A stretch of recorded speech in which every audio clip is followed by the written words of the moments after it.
आगे बढ़ रहे हैं और अगली खबर दिल्ली से। मुख्यमंत्री रेखा गुप्ता की सुरक्षा बढ़ाई गई है। सीएम की Z+ सुरक्षा और सख्त कर दी गई है। सिक्योरिटी में सीआरपीएफ के जवानों की तैनाती कर दी गई है। अब हमले से पहले दिल्ली पुलिस के पास आपको बता दें सुरक्षा थी। अब जब कल जन सुनवाई के दौरान सीएम पर हमला हुआ, अब सीएम की सुरक्षा में भी बदलाव कर दिया गया है। सिक्योरिटी में अब सीआरपीएफ के जवानों की तैनाती कर दी गई है और सीएम को अब Z+ सुरक्षा दे दी गई है। तो यानी यहाँ पर अब दिल्ली में सीएम की जो सुरक्षा है और सख्त होगी। उनकी सुरक्षा में अब दिल्ली पुलिस नहीं बल्कि सीआरपीएफ के जवान जो है वो तैनात होंगे। कल जिस तरह से सीएम रेखा गुप्ता पर जन सुनवाई के दौरान जो हमला बोला गया है, उसको लेकर, सुरक्षा को लेकर कई सवाल यहां पर खड़े हुए थे और उसके बाद से लगातार हम देख रहे हैं कि जो सुरक्षा को लेकर सवाल उठाए गए हैं, अब कदम उठाया गया है, उनकी सुरक्षा बढ़ा दी गई है। Z+ सिक्योरिटी उन्हें अब प्रोवाइड कराई गई है, क्योंकि इससे पहले तो सीएम की सुरक्षा में दिल्ली पुलिस के जवान ही तैनात होते थे। लेकिन कल जिस तरह की तस्वीर सामने आई, उसने कई सवाल यहां पर सिक्योरिटी को लेकर खड़े किए हैं और अब सीआरपीएफ के जवानों की तैनाती सीएम की सुरक्षा में रहेगी। और दिव्या, मेरी सहयोगी दिव्या अग्रवाल जुड़ गई ज्यादा जानकारी के साथ।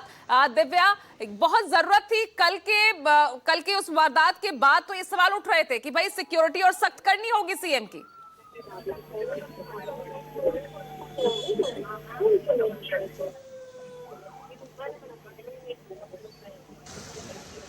हेलो दिव्या, आप तक आवाज पहुंच रही है? जी जी जी, मुझे एक बार अपना सवाल दोहराइए। बिल्कुल। अब दिव्या, जिस तरह से खबर आ रही है और कल जो हालात हुए, जो हमला बोला गया सीएम पर, उसके बाद सुरक्षा को लेकर सवाल उठ रहे थे और अब बढ़ा दी गई है सुरक्षा। सीआरपीएफ की तैनाती रहेगी। अब दिल्ली पुलिस के जवान जहां तैनात होते थे सीएम की सुरक्षा में, अब सीआरपीएफ के जवान तैनात होंगे। बिल्कुल बिल्कुल। देखिए पूजा, जिस तरीके से कल दिल्ली की मुख्यमंत्री रेखा गुप्ता पर हमला हुआ था, उसके बाद ऐसा माना जा रहा था कि रेखा गुप्ता के जो काफिला है उसमें ज्यादा जवानों की तैनाती होगी और अब खबर आ चुकी है कि गृह मंत्रालय ने रेखा गुप्ता की सुरक्षा बढ़ाई है। Z सुरक्षा जो है वो अब रेखा गुप्ता को दे दी गई है। सीआरपीएफ के जवान रेखा गुप्ता की सुरक्षा में तैनात रहेंगे।